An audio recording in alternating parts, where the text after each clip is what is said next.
वाह, क्या आईपीओ है। वाह क्या आईपीओ है। खास पेशकश हमारी जिसमें आईपीओ बाजार से जुड़ी हुई तमाम हलचलों पर पैनी निगाह हमारी रहती है और हम चाहते हैं कोई भी खबर आईपीओ बाजार से जुड़ी हो तो आपकी नज़रों से छूटने ना पाए। और हर रोज़ चाहे आईपीओ खुला हो ना खुला हो, हम तमाम अपडेट जो है वो आपके लिए लेकर के आते हैं। आज का दिन इसलिए महत्वपूर्ण है कि आज अफकॉन्स इंफ्रा की लिस्टिंग होती हुई दिखाई दी और सुस्त लिस्टिंग जिसे कह सकते हैं। इसके अलावा इस हफ्ते जो है 3 आईपीओस खोल रहे हैं जिसमें सबसे ज़्यादा चर्चा जो है वो हमारे और आपके घरों से ऑर्डर करने वाले स्विगी ऐप की हो रही है। यहाँ पर जो है क्या आपको पैसे लगाने चाहिए या सिर्फ खाने के लिए ऑर्डर करने तक ही सीमित रखना चाहिए, इन तमाम पहलुओं में बातचीत करते हैं। आज हमारे साथ खास मेहमान अरुण मंत्री जी जो है होंगे और वो फ़ोन लाइन पे हमारे साथ लगातार जुड़े रहेंगे।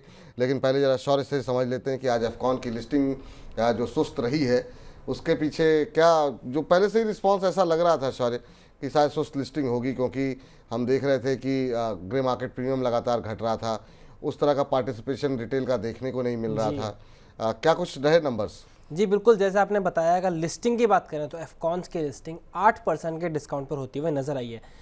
पहले से मार्केट सेंटीमेंट बहुत इतना पॉजिटिव नहीं था, ब्रोकर्स का भी ये था कि लॉन्ग टर्म में है, बहुत ज़्यादा मतलब पॉजिटिव आउटलुक नहीं था। Even though Shahpur Pallonji group की कंपनी थी, लेकिन इस ब्रोकर्स का भी जो था और रिटेलर्स से भी इतना ज़्यादा पार्टिसिपेशन देखने को नहीं मिला था। लेकिन लिस्टिंग के बाद शेयर में एक रिकवरी देखने को मिली थी। लिस्टिंग के बाद शेयर 10% ट्रेड करता हुआ नजर आया और अभी का जो प्राइस चल रहा है वो इशू प्राइस से ऊपर पे आ गया। यानी अगर आप अभी देखेंगे तो कहेंगे कि लिस्टिंग 1% के प्रीमियम पे हुई है अगर आप अभी के प्राइस से कंपेयर करेंगे। वैसे 8% का डिस्काउंट, लेकिन लिस्टिंग के बाद अब 10% की तेजी कारोबार में देखने को बाद में नजर आई है। फिर चलिए, लोअर लेवल से रिकवरी जो है वो आई हुई है यहाँ पर, लेकिन बहुत सारे लोग जो कि अभी होल्ड कर रहे हैं शेयर को, उस पर क्या करना चाहिए, बहुत सारे सवाल हमारे पास आज इस चर्चा के दौरान आए थे। लेकिन हमारे आज दोनों खास मेहमान जो थे वो खैर चार्ट्स को पढ़ते हैं, तो इसलिए हमने सोचा कि अरुण जी से ही राय ली जाएगी। अरुण सर, पहले तो बहुत बहुत स्वागत है आपका आज की इस चर्चा में जुड़ने के लिए।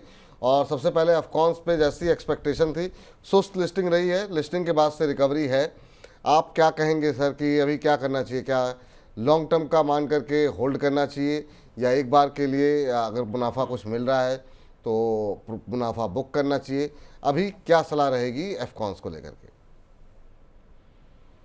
विपुल जी नमस्कार, गुड आफ्टरनून। देखिए Vipul ji, Afcons infrastructure one of the आप कह सकते हैं दिग्गज इंफ्रास्ट्रक्चर कंपनी है, बड़े ग्रुप शाहपुर जी पालन जी ग्रुप से आती है। मेरी एक्सपेक्टेशन थी कि माइनर पॉजिटिव लिस्टिंग होनी चाहिए, 5 से 10% की लिस्टिंग तो जरूर देखने को मिल सकती है, पर ये नेगेटिव लिस्टिंग है और क्लियरली ये नजर आ रहा है वापस ये स्टॉक अब पॉजिटिव हो चुका है। तो जिनको भी मिले हैं डेफिनेटली होल्ड करें। मुझे लग रहा है मार्केट में जो 2200 पॉइंट की जो करेक्शन आई है, इस लेवल के आसपास आईपीओ अगर आपको ऐसी कंपनी का उसी प्राइस के आसपास मिल रहा है जहाँ पे इसकी लिस्टिंग होनी थी, तो मुझे लग रहा है यहाँ पे स्टॉक काफी अच्छा कर सकता है। और इंफ्रास्ट्रक्चर स्टॉक मुझे लग रहा है आने वाले दिन में अच्छा करेंगे। जिस हिसाब से एलएनटी और जैसे स्टॉक के रिजल्ट आ रहे हैं, तो मुझे लग रहा है एफकॉन इंफ्रास्ट्रक्चर भी अच्छा करना चाहिए। 40-45 हजार करोड़ के आसपास की ऑर्डर बुक है, तो मुझे लग रहा है काफी बेहतरीन शेयर है। शॉर्ट टर्म के लिए जहां तक बात है, जो शॉर्ट टर्म लिस्टिंग गेम के लिए रखना चाहते हैं 490-500 के आसपास एक बार वो जरूर बुक करके चल सकते हैं। पर लॉन्ग टर्म मुझे लग रहा है अच्छी स्टोरी है, एफकॉन इंफ्रास्ट्रक्चर को अपने पोर्टफोलियो में रख के चल सकते हैं। अगर आप पोर्टफोलियो में रखना चाह रहे हैं, लॉन्ग टर्म का आपका नज़रिया है, तो ये पोर्टफोलियो का हिस्सा होना चाहिए आपके। सर, वजह क्या मानते हैं आप? क्या बाजार का सेंटिमेंट एकमात्र वजह रही या फिर फंडामेंटली भी कंपनी में आपको लगता है कि जो कर्ज था उसको लेकर के लोग बहुत ज़्यादा खुश नहीं थे, क्योंकि काफ़ी बड़ी मात्रा में कर्ज था? और रिटेल निवेशक आखिर में इतने ज़्यादा क्यों नाराज़ रहे कि पूरी तरीके से अफकॉन्स के अंदर पैसे लगाते हुए नहीं दिखाई दिए? विपुल जी, एक तो मार्केट का सेंटीमेंट काफी खराब है, ज्यादा कोई आप कह सकते हैं कोई यूफोरिया इस आईपीओ के बारे में नहीं दिखा। सेकेंडली थोड़ा बहुत डेट वगैरह की जो बातें हैं वो तो डेफिनेटली चली रही थी, पर जो स्लो डाउन की बातें चल रही थी इसी वजह से काफी लोगों ने अप्लाई करने से वो भी किया। इनफैक्ट हमने भी रिकमेंड नहीं किया है, पर लॉन्ग टर्म के लिए डेफिनेटली रिकमेंड किया है स्टॉक को। और आज भी काफी जब नीचे खुला था जब भी रिकमेंड किया है कि स्टॉक को लॉन्ग टर्म के लिए लेना चाहिए। तो ये स्टॉक वैसे काफी अच्छा है। और मुझे एक ही चीज कंफर्ट दे रही है विपुल जी इस लेवल पे, वो है निफ्टी में जो गिरावट आई है, ये गिरावट अब 23,800 23,700 के पास आ चुकी है। तो यहाँ से मुझे कंफर्ट थोड़ा निफ्टी में ज्यादा है। और एफकॉन इंफ्रास्ट्रक्चर जैसी बड़ी ग्रुप वाली कंपनी अगर आपको लिस्टिंग प्राइस के आसपास मिलती है तो मुझे लग रहा है लॉन्ग टर्म प्ले के लिए जरूर इसको लेना चाहिए। शॉर्ट टर्म में अगर कोई लेना चाहते हैं या फिर कोई किसी के पास है लिस्टिंग के पास आ चुके हैं तो 490 500 के पास अगर मिलता है तो वहाँ पे बुक करके चल सकते हैं। पर मुझे लग रहा है लॉन्ग टर्म स्टोरी काफी अच्छी है कंपनी की, और बड़े बड़े प्रोजेक्ट भी इन्होंने किए हैं, नामी प्रोजेक्ट जो है जम्मू एंड कश्मीर, असम साइड काफी इन्होंने किए हैं। तो मुझे लग रहा है कंपनी काफी अच्छी है, लॉन्ग टर्म के लिए भी रख के चलते हैं। लॉन्ग टर्म के लिए रख सकते हैं जो है अफकॉन्स को, ये राय फिलहाल निकल करके आती हुई। लेकिन ये हफ्ता काफ़ी महत्वपूर्ण होने वाला है सर, बहुत सारे आईपीओ की लाइन लगी हुई है। कल से एक आईपीओ खुल रहा है, शौर्य के पास चलते हैं। शौर्य, किस क्षेत्र से जुड़ी कंपनी है, कौन सी कंपनी है, उसके बारे में जरा डिटेल्स बताइए। ये बहुत सारे आईपीओ हैं, तो डेट वाइज चलते हैं। सबसे पहले वही जो आपने यहाँ कल डिस्कस कर लेते हैं। कंपनी का नाम है सेजिलिटी इंडिया। आईपीओ की डिटेल्स देखें तो 5 नवंबर को खुलेगा, 7 नवंबर तक खुला रहेगा। प्राइस बैंड इसका काफ़ी सस्ता रखा है, 28 से 30 रुपीज़ का प्राइस बैंड है, लेकिन आईपीओ का साइज 2000 करोड़ से ऊपर है। इनफैक्ट इस हफ्ते जो भी आईपीओज आ रहे हैं सब ही 2000 करोड़ से ऊपर के हैं, यानी बड़े बड़े आईपीओज आ रहे हैं इस हफ्ते सारे, और ये पूरा ही ऑफर फॉर सेल है। कंपनी की अगर बात करें तो company health care focus solution और सर्विसेज देती है, मेनली यूएस हेल्थ इंश्योरेंस को, प्रोवाइडर्स को, और कंपनी जो है कोर बिजनेस साथ हेल्प करती है पेयर्स का और प्रोवाइडर्स का। तो बेसिकली जो पूरा हेल्थ इसका इकोसिस्टम है उसमें कंपनी कंट्रीब्यूट करते हुए नजर आती है। तो देखना पड़ेगा कि आगे आने वाले टाइम में कैसा रिस्पॉन्स देखने को मिलेगा। सर, सेक्युरिटी इंडिया अगर आपने ट्रैक किया हो, अगले कल से जो है ये आईपीओ खुल रहा है, क्या पैसे लगा सकते हैं क्या अभी की स्थिति को देखते हुए बाजार की? चलिए, लगता है संपर्क हमारा जो है अरुण जी से टूट गया।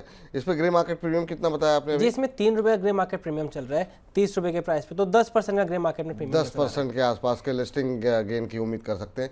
सर, सेक्युरिटी, अरुण जी जुड़ चुके हैं। सेक्युरिटी इंडिया सर, ये कल से एक आईपीओ खुल रहा है, छोटा प्राइस बैंड रखा गया है, और इस हफ्ते जो 3 आईपीओ खुल रहे हैं तीनों ही 2000 करोड़ से ऊपर के हैं। आपकी टिप्पणी सेक्युरिटी इंडिया को लेकर के?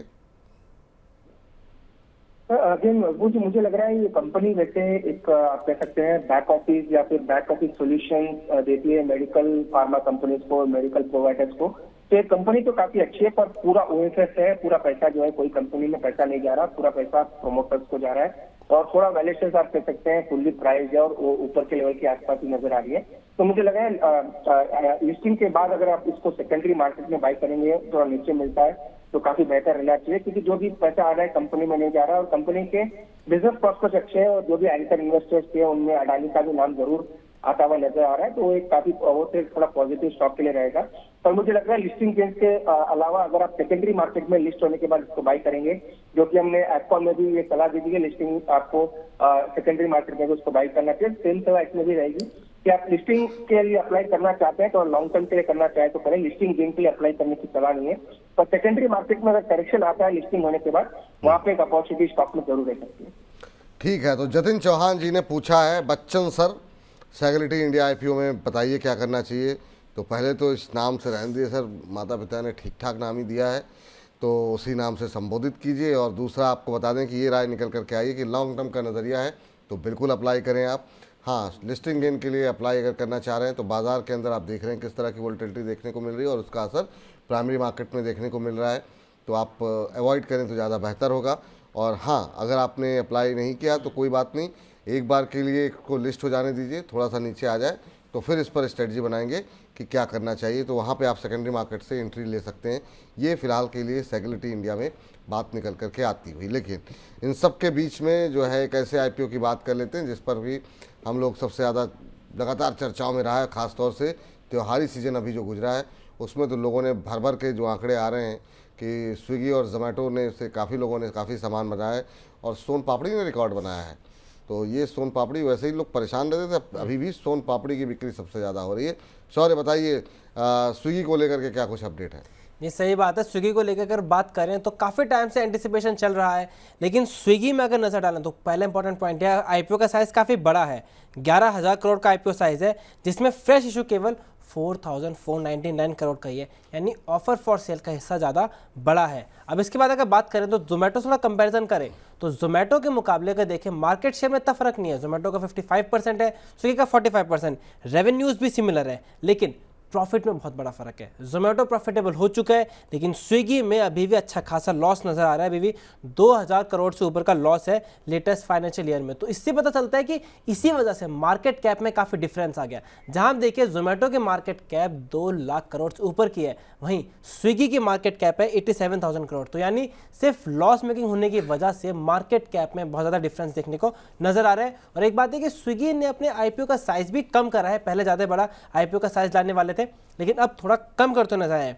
ग्रे मार्केट में बात करें तो ग्रे मार्केट का प्रीमियम 3 से 6% के बीच में फ्लक्चुएट करता हुआ नजर आ रहा है कुछ दिनों में, और अभी 4% के आसपास का ग्रे मार्केट में प्रीमियम चल रहा है।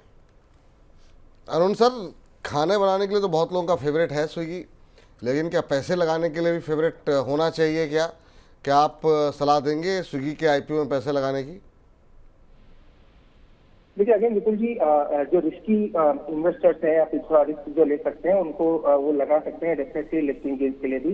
पर मुझे लग रहा है अगेन मेरी इसमें भी सेम राय है, सेकेंडरी मार्केट में अगर जब लिस्ट हो जाएगा जब हो सकता है आपको कुछ दिन के बाद थोड़ा नीचे मिले, और उस लेवल के आसपास अगर जो जोमेटो के साथ हुआ नीचे करेक्शन में मिलता है वो उस लेवल को वापस इसको जरूर एस्टिमेट करेंगे। क्योंकि एक ही दिक्कत है, अभी भी प्रॉफिट मेकिंग नहीं है। जोमेटो जो है वो डेफिनेटली लिस्ट हुआ जब प्रॉफिट मेकिंग नहीं थी, पर धीरे धीरे वो प्रॉफिट मेकिंग कंपनी बन चुकी है। तो ऑलमोस्ट दोनों का अपना डायरेक्ट कंपैरिजन नहीं है। पर मुझे लग रहा है सेकेंडरी मार्केट में आपको अच्छे लेवल्स नीचे में मिल सकते हैं। तो सेकेंडरी मार्केट में अगर 10-15% करेक्शन में मिलता है तो आप पे डेफिनेटली बाय करके चल सकते हैं। पर जो रिस्क लेना चाहते हैं, क्योंकि ये थोड़ा यूफोरिया ज्यादा है, मार्केट में ज्यादा करेक्शन हो चुका है, तो 10 से 15% के लिए लिस्टिंग गेन्स के लिए अप्लाई करें। पर जो इन्वेस्टर्स रिस्क ले सकते हैं उनको ही अप्लाई करने की सलाह है। बाकी मुझे लग रहा है आपको सेकेंडरी मार्केट में लिस्ट होने के बाद थोड़े नीचे के लेवल मिल सकते हैं, थोड़े दिन लिस्टिंग होने के बाद वहां पे डेफिनेटली एक व्यू स्टॉक पे बनाएंगे, और जब भी स्टॉक नीचे से कंसोलिडेट करके वापस चलना शुरू होगा देन इसमें बाइंग की सलाह देंगे। इसलिए मुझे लग रहा है 2 तरह के आप ट्रेड ले सकते हैं। जो रिस्की ट्रेडर्स है वो लिस्टिंग के लिए भी अप्लाई करें, पर जो रिस्क अवर्स है थोड़ा सेफली खेलना चाहते हैं तो मुझे लग रहा है सेकेंडरी मार्केट में एक अपॉर्चुनिटी स्टॉक में जरूर मिल सकती है। चलिए, तो 2 राय निकल कर आई। पहली बात तो ये लब्बो लुआब जो सार अरुण जी की बातों का निकल करके आया वो ये है कि अवॉइड करें तो ज़्यादा बेहतर है। लिस्टिंग गेन के लिए जो है बहुत ज़्यादा उम्मीदें ना पालें, और जो लोग लॉन्ग टर्म के लिए देखना चाह रहे हैं उनके लिए थोड़ा करेक्शन आ जाएगा सेकेंडरी मार्केट में लिस्टिंग के बाद। उसके बाद अगर आप अप्लाई करते हैं तो अप्लाई कर सकते हैं। लिस्टिंग गेन के लिए अगर आप रिस्क ज़्यादा है आपके पास और मोमेंटम अच्छा है, बाज़ार का सेंटिमेंट उस दिन अच्छा रहा, तो हो सकता है यहाँ पर कुछ गेन आपको मिल जाए, लेकिन वो आपका अपना रिस्क होगा। उस आधार पर आप स्विगी को लेकर के बहुत स्ट्रॉन्ग रिकमेंडेशंस जो है वो फ़िलहाल के लिए नहीं निकल करके आ रही हैं। तो आप देख लीजिए आप अपने पैसे लगाना चाह रहे हैं नहीं लगाना चाह रहे हैं, क्योंकि अभी हाल फिलहाल की 1-2 लिस्टिंग हमने सुस्त होती हुई दिखाई दी है। एक और आईपीओ इस हफ्ते खुल रहा है और वो उसी दिन खुल रहा है 6 तारीख को, जिस दिन की स्विगी आ रहा है अपना आईपीओ लेकर के। कौन सी कंपनी है और किस क्षेत्र की कंपनी है? जी एक्चुअली 2 और आईपीओ खुल रहे हैं, एक उसी दिन खुल रहा है 6 तारीख को और एक 7 तारीख को खुल रहा है। 6 तारीख को खुल रहा है Acme solar holding. Acme solar holding अगर आईपीओ डिटेल्स देखें 6 से 8 नवंबर तक खुलेगा।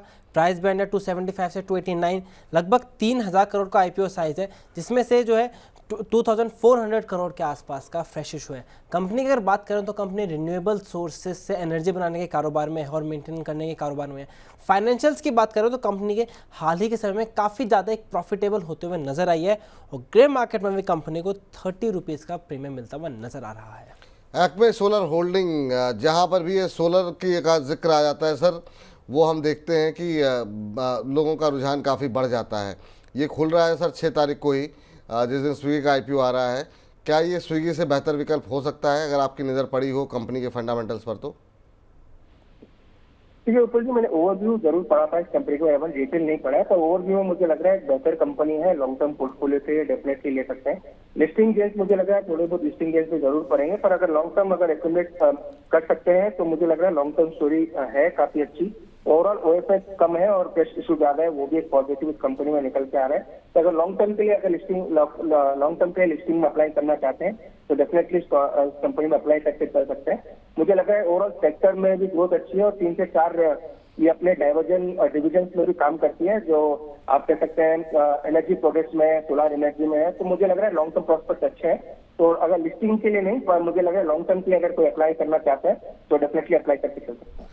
एसीएमई सोलर होल्डिंग लॉन्ग टर्म के लिए अप्लाई करना चाहता है तो बिल्कुल कर सकता है। और इस बीच बीमा से जुड़ी हुई कंपनी जो है वो आ रही है 7 तारीख को। क्या है कंपनी का नाम और क्या है डिटेल्स, चलते हैं शौर्य के पास। जी बिल्कुल, 7 तारीख को आ रहे हैं नीवा बुपा हेल्थ इंश्योरेंस, और यहाँ भी देखिए तो आईपीओ साइज है 2000 करोड़ से ऊपर का। 7 तारीख को खुलेगा, 11 नवंबर तक खुला रहेगा। प्राइस बैंड इसमें डबल डिजिट में है, 70 रुपीज़ से लेके 74 रुपीज़ का प्राइस बैंड है। और यहाँ पर देखिए 200 करोड़ में से 800 करोड़ का फ्रेश इशू है। कंपनी जो है जाना माना नाम है, सबको ब्रांड वैल्यू सबको पता है, नीवा बुपा हेल्थ इंश्योरेंस के बारे में कॉमन नेम है। और लेकिन इसके फाइनेंशियल पर नजर डालें तो हाल ही के समय में प्रॉफिटेबल होते हुए नजर आई है। FY22 की बात करें तो ये लॉस में थी, लेकिन अब अगर बात करें तो कंपनी प्रॉफिटेबल होते हुए नजर आई है FY24 के हिसाब से। और अगर ग्रे मार्केट में नजर डालें, ग्रे मार्केट में हालांकि से भी कुछ भी प्रीमियम मिलता हुआ नजर नहीं आ रहा है। जैसे टाइम बढ़ेगा तो फिर देखने को पड़ेगा क्या ग्रे मार्केट में प्रीमियम बनता हुआ नजर आ रहा है या नहीं। चलिए, तो अब देखना ये है कि इसमें ग्रे मार्केट में प्रीमियम बढ़ता है कि नहीं। सर, बीमा क्षेत्र से जुड़ी बहुत लंबे समय बाद एक कोई कंपनी आ रही है, नीवा भी बहुत इस्टेब्लिश ब्रांड भी है। कैसे देख रहे हैं इस सेक्टर को आप? इससे जुड़ी हुई लगातार जो है अपडेट्स, लगातार हलचल इस क्षेत्र को लेकर के काफ़ी बनी हुई है। अरे निपुल जी, ज्यादा कुछ इस कंपनी के बारे में पढ़ा नहीं है, तो इसलिए मैं ज्यादा कोई टिप्पणी इस कंपनी के उसमें नहीं करूंगा। पर ये सेक्टर है हेल्थ इंश्योरेंस, ये काफी लो मार्जिन वाला सेक्टर है, हैस्टिक कंपटीशन है, तो इसीलिए मुझे लगा थोड़ा सेक्टर पे मेरी राय बुलिश नहीं है। कंपनी के बारे में तो डेफिनेटली कोई कमेंट नहीं है, इसलिए उस पर कोई बाई सेल या अप्लाई की सलाह नहीं दे सकता हूँ। पर ये सेक्टर पे मेरा व्यू ज्यादा बुलिश नहीं है, और आने वाले दिन में मुझे लग रहा है कंपटीशन और बढ़ेगा जहाँ तक हेल्थ इंश्योरेंस की बात है, क्योंकि बड़े प्लेयर ऑलरेडी आ चुके हैं। आईपो जैसा प्लेयर ऑलरेडी बड़ा मार्केट शेयर ले चुका है, तो इसलिए मुझे मेरे सेक्टर पे थोड़ा न्यूट्रल व्यू है। इसलिए मुझे लगा इस बार का अवॉइड करते हैं तो ज्यादा बेटर है। पर कंपनी स्पेसिफिक मेरे कोई कमेंट्स नहीं, क्योंकि इस कंपनी को मैंने डीपली ट्रैक नहीं किया। ठीक है अरुण जी, आज की इस चर्चा में आप जुड़े, आपने तमाम विषयों पर बातचीत की, बहुत बहुत शुक्रिया, बहुत बहुत धन्यवाद आपका। शौर्य, आपका भी बहुत बहुत धन्यवाद आपका, ये तमाम अपडेट जो है वो लेकर के हमारे दर्शकों के लिए लेकर के आने के लिए। वाह, क्या आईपीओ है।